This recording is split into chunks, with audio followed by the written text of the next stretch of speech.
not scared of you. Okay, so we've been looking at some circuits with series and parallel setups. We've been trying to find equivalent resistances. What we're going to be doing now is we're going to be looking at some more complicated circuits, but we're also going to be looking at voltage drops and currents across individual components of those circuits as well. So what I mean by this is, let's take a look at this here.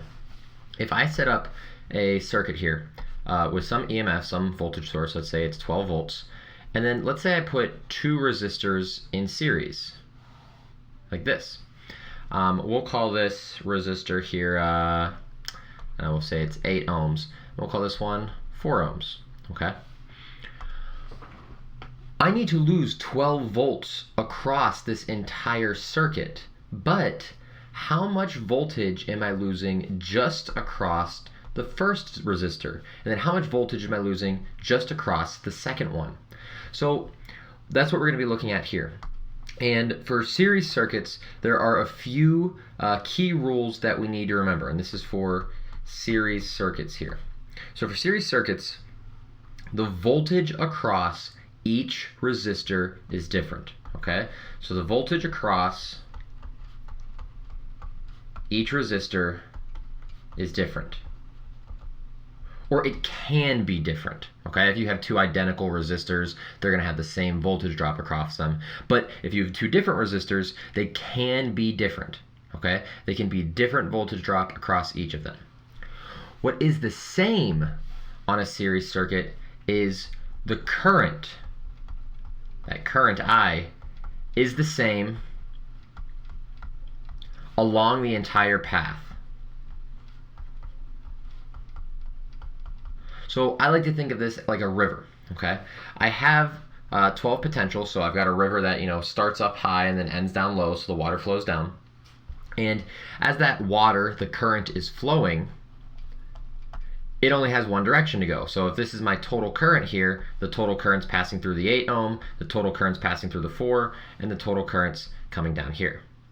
Now what we can think about each resistor is there's a potential drop off of it. So we can think of them like waterfalls to an extent. We're coming down, and then we lose some potential immediately. So we lose some potential across this resistor, and then we lose the rest of it across this resistor here. Okay, and because these are different resistors, there's different drops on the waterfall, and that's why the voltage across them is different, but the current is the same along that entire path.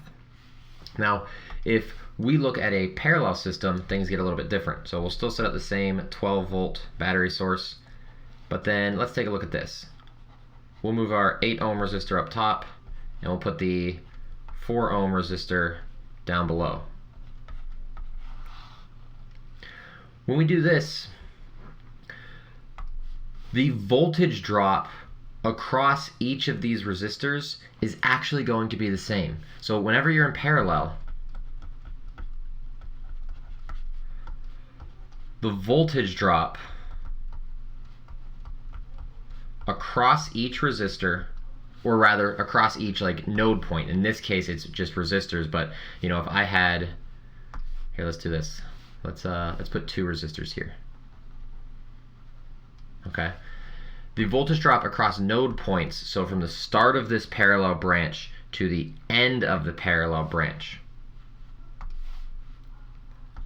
so we'll call them branch points, is the same. And how can that be? Well, if we take a look at this, over here we're at 12 volts. We are at 12 volts right here. Nothing's happened yet. When we go from this initial green point to the second green point, well, on the back side of this circuit here, we're at 0 volts. So if you go through the upper path, you will have used 12 volts. If you go through the lower path, you have also used 12 volts, okay? Now, when looking at this though, so we have voltage drops across each branch points to be the same. When we look at this though, from a current perspective, we have some total current coming out, and imagine now that our river has split. Within Pittsburgh we've got the 3 rivers here. So if we think about these rivers splitting, if this is my total current, some of this current has to come up here. We'll call this current 2, okay? Some of it's got to come up here. Some of the current is going to come down here. We'll call this current 3. When they meet back up at the end, we're going to get back the total current. That total current is going to be current 2 plus current 3. And that current's going to split depending on our resistance values here, okay? The side with less resistance is going to get more current. You can think about more water is going to flow through that point. On the side with more resistance is going to have less current flowing through it, okay? So what we can say in a parallel branch regards the current will split at the branch points.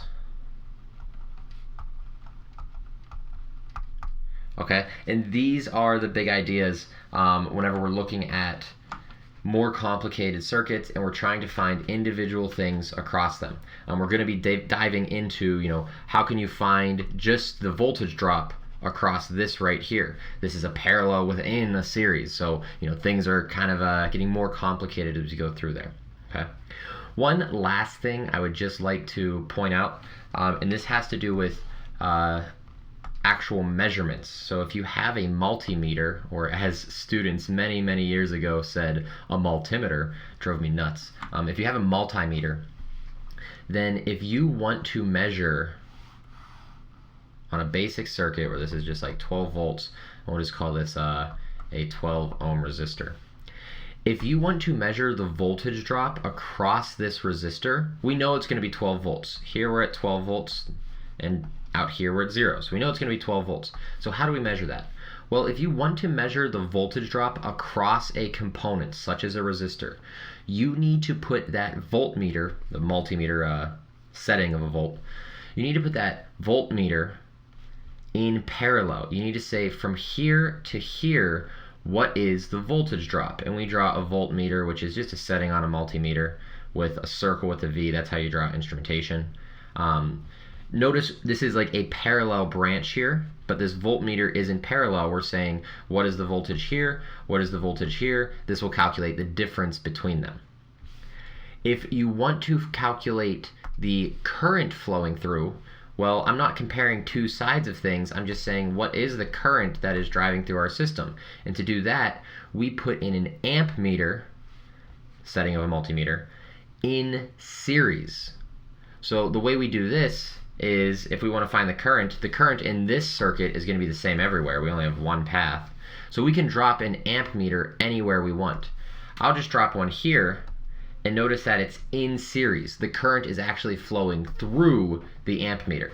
So for a voltmeter, we set them in parallel. For amp meters, we set them in the circuit in series in order to do that. Okay, and that's something that you should know how to do, and hopefully if you've been playing around with things in the class, in the lab, you've played with these multimeters, and you haven't destroyed one of your teacher's multimeters.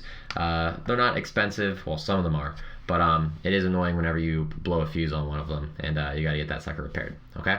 So in our next two videos, we're gonna look at how to dive into some of these circuits a little deeper using these ideas. These are very important things, but for right now, we are finished. Adios, and take it easy.